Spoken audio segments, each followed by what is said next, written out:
बिहार विधान परिषद के निकाय कोटे से जो चुनाव हुआ उसके परिणाम अब सामने आ गए हैं। कई सीटों पर आरजेडी ने जीत हासिल की, लेकिन ज़्यादातर सीटें हार गई हैं। आपको बता दें कि सिवान शहाबुद्दीन का गढ़, शहाबुद्दीन के गढ़ में भले ही लोकसभा का चुनाव हिना साहब हार गई हो, लेकिन विधान परिषद के चुनाव में उन्होंने अपने दमखम पे आरजेडी के उम्मीदवार को जीत दिला दी है। ये जीत हिना साहब की जीत है। जाहिर सी बात है कि सिवान में एनडीए की तरफ से मनोज सिंह दाव लगाए हुए थे, तो निर्दलीय उम्मीदवार रईस खान मैदान में थे। रईस खान के लिए जेडीयू के नेता मैदान में थे।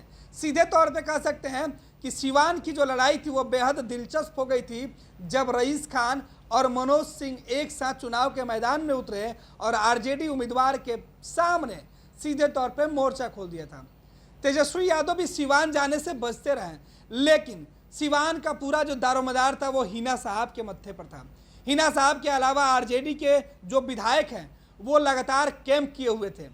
सिवान में बड़ी जीत हासिल हुई है राष्ट्रीय जनता दल को। इसके पहले यह सीट बीजेपी के कोटे में थी। बीजेपी के तरफ से यहाँ से एमएलसी का जो चुनाव है वो जीत के लोग आते थे सदन में, लेकिन बीजेपी से बगावत कर टूना जी पांडे अलग हुए और उनके भाई आरजेडी के विधायक हैं। लेकिन इस चुनाव में टूना जी पांडे को आरजेडी ने टिकट नहीं दिया और वहाँ से विनोद जायसवाल को मैदान में उतारा। विनोद जायसवाल मनोज सिंह और रईस खान के सामने नए उम्मीदवार थे, लेकिन विनोद जायसवाल के साथ हिना साहब और ओसामा साहब का जो साथ था वो दिख रहा था।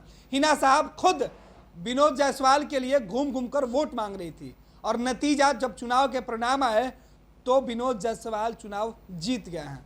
मनोज सिंह को चुनाव हराकर विनोद जायसवाल ने यह बड़ी जीत हासिल की है। इससे एक बार फिर से सिवान में शहाबुद्दीन का वर्चस्व साफ दिख रहा है। हालांकि हिना साहब जिस तरीके से इस चुनाव में आरजेडी के लिए लगातार पसीना बहाते हुए दिख रही थी, उसके बाद यह तय हो गया कि शहाबुद्दीन का परिवार आज भी लालू परिवार और राष्ट्रीय जनता दल के लिए काफ़ी ईमानदार है। हालांकि शहाबुद्दीन के मौत के बाद लालू परिवार और शहाबुद्दीन के रिश्तों में खटास आई थी। शहाबुद्दीन के परिवार और समर्थकों ने लालू परिवार पर कई आरोप लगा दिए थे, लेकिन तेजस्वी और तेज प्रताप हिना साहब के पास पहुंचे और ओसामा से मुलाकात की और ओसामा के शादी में भी साथ साथ दिखे थे। उसके बाद से यह दूरियां कम हो गई, लेकिन अब हिना साहब ने जिस तरीके से सिवान में आरजेडी के उम्मीदवार को जिताने के लिए जीतोड़ मेहनत की, वो रंग अब दिख रहा है। सिवान से आरजेडी की बड़ी जीत सामने आई है। आपको बता दें कि हिना साहब के बेटे ओसामा साहब जो शहाबुद्दीन के बेटे हैं, उनके ऊपर एमएलसी चुनाव के दौरान ही निर्दलीय उम्मीदवार रईस खान के ऊपर गोलीबारी जो हुई उसमें अभियुक्त बनाया गया है और कहा जा रहा था कि यह चुनावी रंजिश का जो असर साफ दिखा था कि चुनाव खत्म होने के ठीक बाद देर शाम अंधाधुंध गोलियां चली थी। गोलियों की तड़तड़ाहट से सिवान सहमा हुआ था, लेकिन इस बीच आज जब वोटों की गिनती शुरू हुई, शुरुआती दौर से ही आरजेडी के उम्मीदवार ने बढ़त बनानी शुरू कर दी और जब फाइनल रिजल्ट आया तो आरजेडी ने बड़ी जीत हासिल की है। यह जीत सिवान के लोगों ने आरजेडी को दिया है। कहा जा रहा है कि आरजेडी के जो समर्थक है वो कह रहे हैं कि यह जीत तेजस्वी यादव के साथ साथ हिना साहब और ओसामा साहब की ये जीत है। लोग यहाँ दिल्ली बंबई में घर पर घर खरीदते जा रहे हैं और एक ये साहब है कि अपना घर बेच दिए। वाह, रिटायरमेंट का पूरा पैसा लगा दिए थे दिल्ली में घर लेने के लिए। अरे बाबूजी, तो अपना एक नया घर खरीद भी तो रहे हैं ना। नया घर खरीद रहे हैं? कहाँ? पूर्णिया में।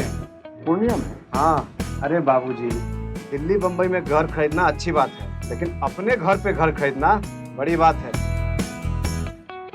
देखिए, पूर्णिया में पनोरमा सिटी और पनोरमा हाइट दोनों जगह का ऑप्शन उपलब्ध है। देखिए और बुक कराइए। मतलब अपने शहर में अपना घर? जी बिल्कुल।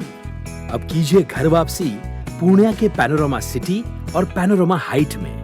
पैनोरमा सिटी और पैनोरमा हाइट, आपके शहर में आपका अपना घर।